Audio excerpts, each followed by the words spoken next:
जय हिंद दोस्तों, मैं आरक्षक उज्जवल दीवान, जिला धमतरी, छत्तीसगढ़ से।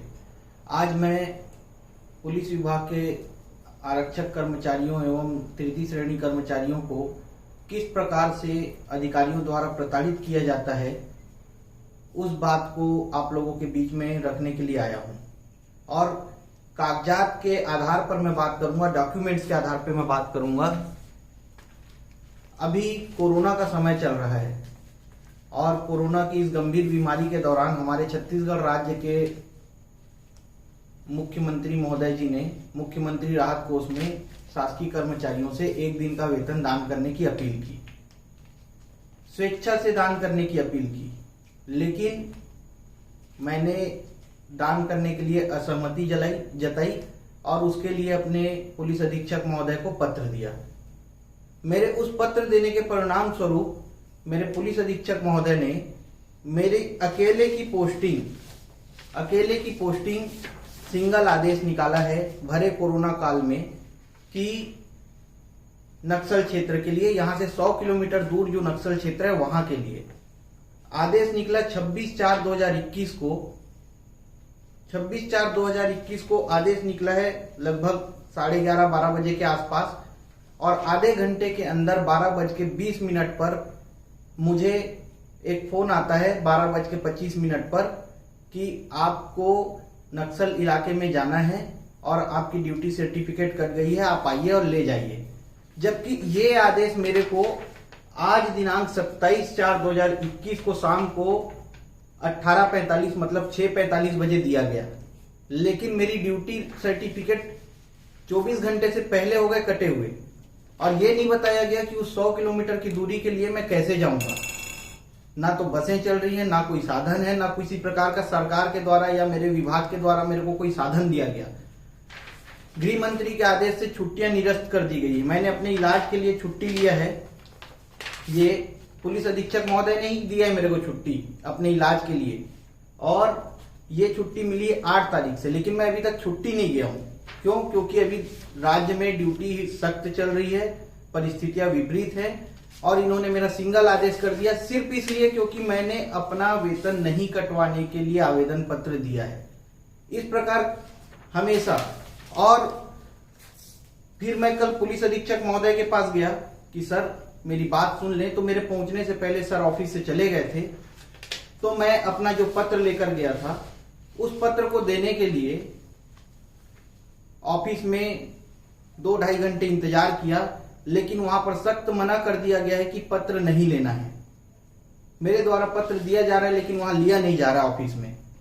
कल मैं इतना परेशान हुआ, मैं आज पुनः गया। आज भी 3-4 घंटे मैं ऑफिस में बैठा रहा, मेरा पत्र फिर नहीं लिया गया। मुझे दूसरे कार्यालय भेजा गया, वहां लेंगे। वहां जिस कार्यालय में भेजा गया उस कार्यालय द्वारा बताया गया कि आप तो यहाँ की स्टाफ नहीं है, आपका पत्र नहीं लिया जाएगा। सारा दिन मैं परेशान हुआ।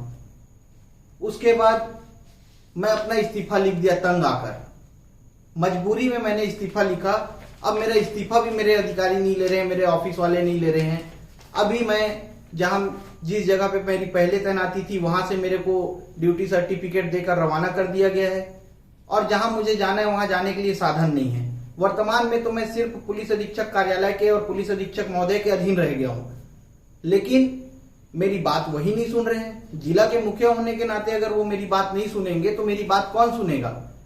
इस प्रकार से हम कर्मचारियों को लगातार प्रताड़ित किया जाता है। अगर हम अपने हक की बात करते हैं, हम अपने अधिकार की बात करते हैं, तो लगातार अधिकारीगण प्रताड़ित करना चालू कर देते हैं। और इन्हीं प्रताड़नाओं से तंग आकर हमारे कई जवान आत्महत्या कर चुके हैं और कई ऐसी परिस्थितियों से गुजर चुके हैं। मैं तो थोड़ा हार्ड था तो मैं नहीं किया, लेकिन तंग करने का जो इनका तरीका है ये सदियों से चला आ रहा है। 1861 के पुलिस रेगुलेशन का ये हमेशा दुहाई दे देकर हम जैसे कर्मचारियों को परेशान करते हैं।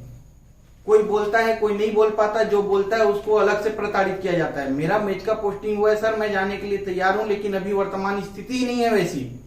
और पूर्व में मैं उस जगह तैनाती काट के आया हूं, जो नहीं गए उनको भी भेज सकते थे आप।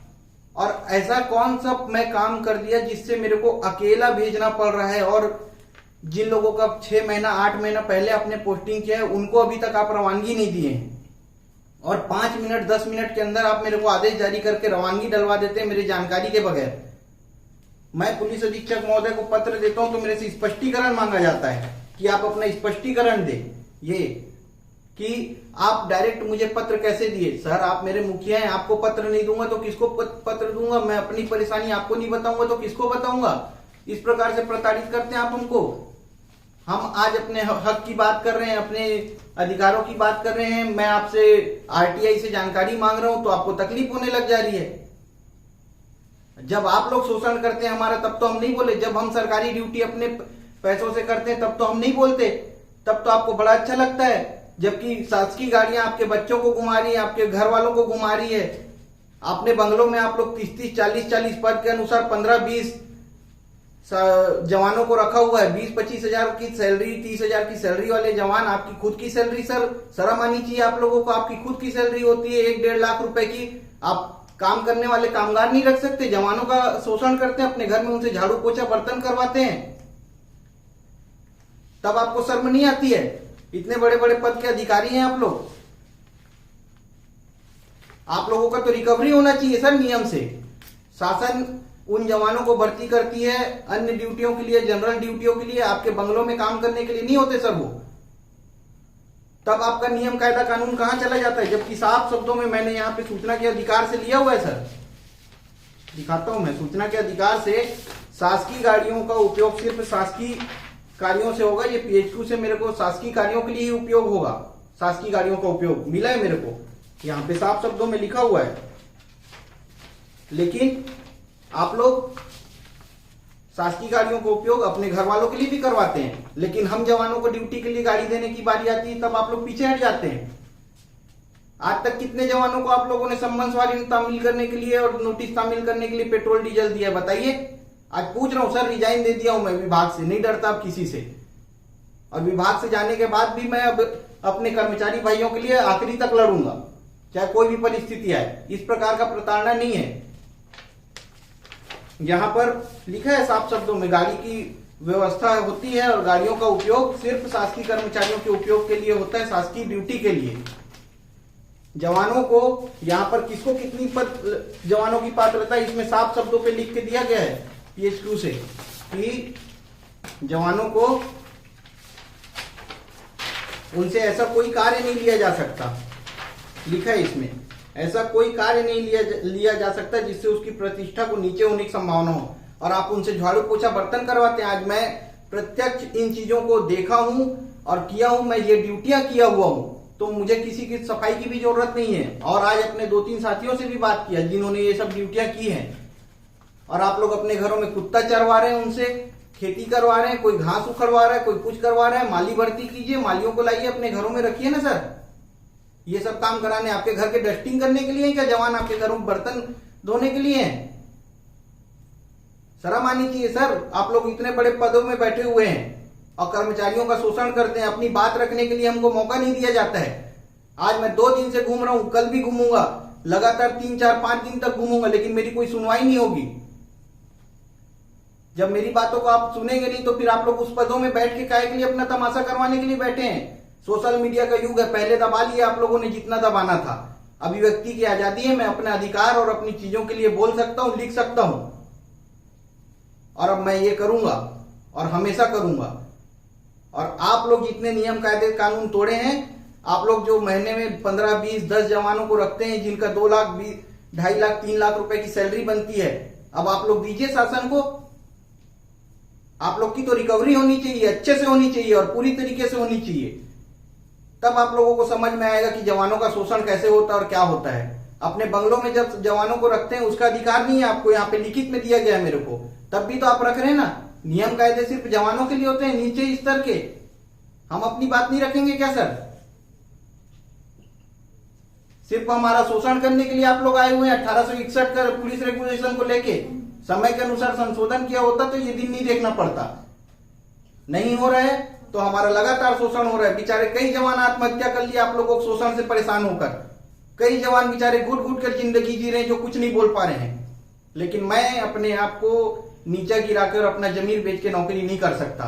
शासन की नौकरी अपने दम पर लगा था, पुलिस विभाग मेरा पैशन था, मैं ड्यूटी करना चाहता था, लेकिन मुझे आप लोगों ने ना ड्यूटी करने दिया ठीक से, ना इतना परेशान किया कि अब परेशान होने के बाद, इतना डिस्टर्ब होने के बाद आज मेरे को सिर्फ पत्र देने के नाम से इस्तीफा देना पड़ रहा है, क्योंकि मैं पत्र दे रहा हूं तो उसको पत्र को एक्सेप्ट करके कोई मेरी पावती नहीं दे रहा है। सर मैं पत्र दिया हूं करके कैसे माना जाएगा अगर पावती नहीं देंगे तो?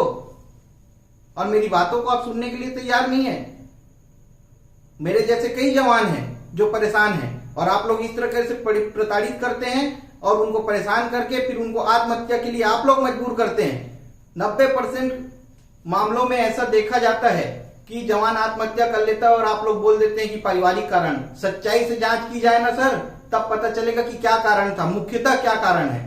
और ये मैं इसका प्रत्यक्ष उदाहरण हूं कि जवान क्यों आत्महत्या करते हैं, कितना डिप्रेशन में जाता है जवान। और आप लोगों को शर्म नहीं आती है, अपने घरों में 15-20 जवानों को रखे रहेंगे।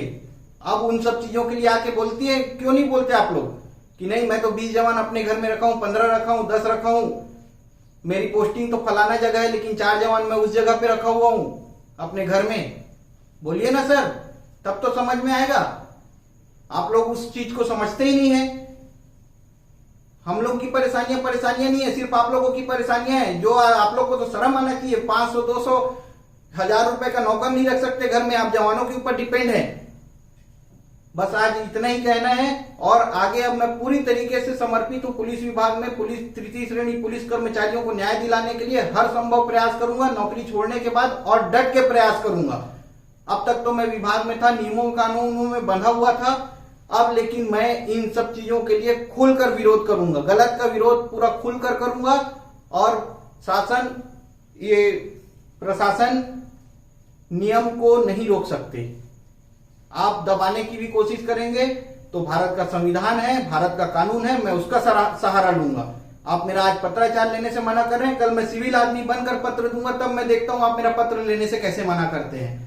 अब तो मुझे पत्र देना ही है, हर तरीके से पत्र दूंगा और हर उस गलत चीज के लिए पत्र दूंगा जो चीज मुझे गलत लगेगी।